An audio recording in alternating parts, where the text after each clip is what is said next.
In 1754, a 22-year-old nobody named George Washington did something so stupid it started a world war that he marched into the Ohio wilderness with 40 men and opened fire on a French diplomatic patrol. 10 Frenchmen died. 1 was an unarmed messenger carrying peace papers. Washington had just committed an assassination, and he did not even know it. He built a tiny fort called Fort Necessity. 600 French and native warriors surrounded it. He ran out of ammo. His allies deserted him, and he signed a surrender document in French, admitting to murdered in a language he could not read. This 22-year-old idiot just started the French and Indian War, the war that created America. Why almost destroying it first, and nobody talks about it. Subscribe for the full story.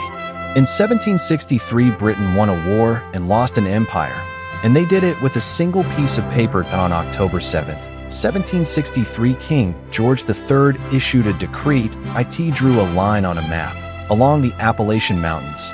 East of that line, British colonists could live and settle. West of that line was forbidden land. Indian territory, no settlement, no trade, no expansion. The British called it the Royal Proclamation. The colonists called it a betrayal, and history would call it one of the biggest mistakes ever made by a government that had just won a war. This is the story of how a line drawn on a map turned victory into revolution. In February 1763, the Treaty of Paris ended the 7 Years' War. Britain had won a continent. France was gone from North America. Spain had surrendered Florida, and the British Empire now stretched from the Atlantic Ocean to the Mississippi River. It was the greatest imperial victory in British history, and it created a problem that nobody knew how to solve. The war had cost a fortune. 72 million pounds in debt, and that was before the interest. The British government was broke. The army was exhausted. The colonies were restless, and the Native Americans who had just watched their French allies disappear were furious. Britain had won the war. Now they had to win the peace, and they had no idea how to do it. The first sign of trouble came from a man named Pontiac. He was an Ottawa chief, and he had watched the British victory with growing alarm. For decades, the French had been his allies. They had traded with his people. They had respected their land, and they had kept the British settlers at bay. Now the French were gone, and the British were different, very different. General Jeffrey Amherst, the new British commander in North America, had a simple philosophy. Indians were subjects, not allies, and subjects did not receive gifts. Amherst ended the French tradition of gift-giving to native tribes. That he reduced their gunpowder supplies. He restricted their trade, and he made it clear that British settlers would soon pour into the Ohio Valley. Pontiac had seen enough. In April 1763, he called a council on the banks of the Ecorse River. He told the gathered warriors that the British must be destroyed. He distributed war belts to tribes across the Great Lakes and Ohio Valley.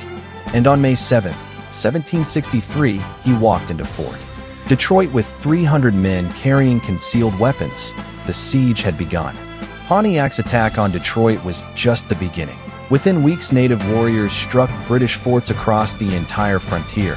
Fort Sandusky fell on May 16th, Fort St. Joseph on the 25th, Fort Miami on the 27th, Fort Weatanon on June 1 SD, Fort Michilimackinac on June 4th. By summer, 8 British forts had been captured. Hundreds of settlers were killed. Women and children were taken captive, and the entire western frontier was in flames. The British response was brutal and desperate. Fort Pitt. Soldiers distributed blankets infected with smallpox to besieging Delaware warriors. It was biological warfare, and it worked. The disease spread, killed thousands, and broke the siege. But the war continued. In Pennsylvania, a vigilante group called the Paxton Boys murdered 20 peaceful Conestoga Indians who had nothing to do with the fighting. They broke into a workhouse and killed 14 more. Governor John Penn offered bounties for the ringleaders. Nobody was arrested. The frontier had become a killing field, and the British government in London was terrified of another costly war. In October 1763, King George III issued the Royal Proclamation. It was designed to do one thing: prevent another war with the Native Americans. The proclamation created a boundary line along the Appalachian Mountains. Everything east of the mountains was open to British settlement. Everything west was an Indian reserve. No colonist could settle there. No colonist could buy land there. and only the British Crown could negotiate with native tribes for territory. The king was essentially telling his own subjects, "You cannot have the land you just fought and died for." General Thomas Gage, who commanded all British forces in North America, was pleased. "We shall avoid many future quarrels with the savages by this salutary measure," he wrote. But Gage had not consulted the colonists, and he had seriously underestimated their fury. The colonists were outraged. They had fought the French and Indian War. They had bled for the Ohio Valley. They had paid taxes to fund the war, and now the king was giving their prize to the Indians. Many had already invested in Western land. George Washington himself was a major land speculator. He had been granted thousands of acres beyond the Proclamation line for his military service. In 1767, he wrote to his agent urging him to buy as much native land as possible illegally. The Proclamation of 1763 will soon be revoked, Washington explained. "Because this I say between ourselves, it was only meant as a temporary expedient to quiet the minds of the Indians." Other famous speculators included Patrick Henry, who would later cry, "Give me liberty or give me death," and Benjamin Franklin, who had helped draw the very maps that defined the contested territory. These were not poor frontiersmen. These were the wealthiest and most powerful men in the colonies, and the king had just stolen their investment. The proclamation was supposed to stop westward expansion. It failed completely. Colonists simply ignored it. They crossed the Appalachian Mountains in thousands. Daniel Boone crossed into Kentucky in 1769 to hunt and explore. James Harrod led 31 frontiersmen to found Harrodstown in 1774, the first permanent settlement west of the mountains. British soldiers made half-hearted attempts to enforce the line. They burned pioneer huts. They escorted settlers back east. But there were too many settlers and too few soldiers. The line was unenforceable. And every time a colonist crossed it and got away with it, the authority of the British government weakened a little more. The proclamation was not just a law. It was a test, and the colonists were failing it on purpose. The colonists did not just see the proclamation as unfair. They saw it as proof that Britain did not care about them. Here was the British government protecting Native Americans over its own subjects. Here was the king denying land to the very people who had won it for him. And here was Parliament taxing the colonies to pay for a war while denying them the fruits of victory. It was the ultimate betrayal. The proclamation became a symbol of everything wrong with British rule. It was taxation without representation. It was restriction without consent. And it was protection for enemies instead of friends. The colonists began to ask a dangerous question: that if the king will not protect our interests, why should we obey his laws? The answer for many was simple: we should not. And the first cracks in the British Empire began to show. By 1768, the British government realized the proclamation was a disaster. They could not enforce it. They could not afford another war. And they were facing open colonial defiance. They did what governments do when their policies fail. They compromised. The Treaty of Fort Stanwix was signed with the Iroquois Confederacy in November 1768. The British moved the boundary line westward, opening up much of present-day Kentucky and West Virginia to settlement. The Treaty of Hard Labor followed, adjusting the border with the Cherokee and the Carolinas, and the Treaty of La Habra in 1770 moved Virginia's boundary even further west. But these treaties solved nothing. The Iroquois claimed lands they did not live on. The Shawnee and other Ohio Valley tribes were furious at being excluded, and the colonists simply kept pushing further. The proclamation had been revoked in practice, but the damage was done. The colonists had learned that British authority could be ignored, and that lesson would not be forgotten. The failure of the proclamation did not end frontier violence. It made it worse. In 1774, the Shawnee went to war with the British over the Fort Stanwix Treaty.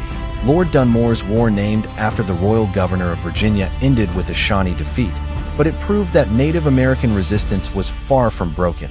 Meanwhile, in the colonies, anger at British policy was reaching boiling point. The Stamp Act of 1765, the Townshend Acts of 1767, the Boston Massacre of 1770, every new policy, every new tax, every new restriction reinforced the colonists' belief that Britain was treating them as subjects, not citizens.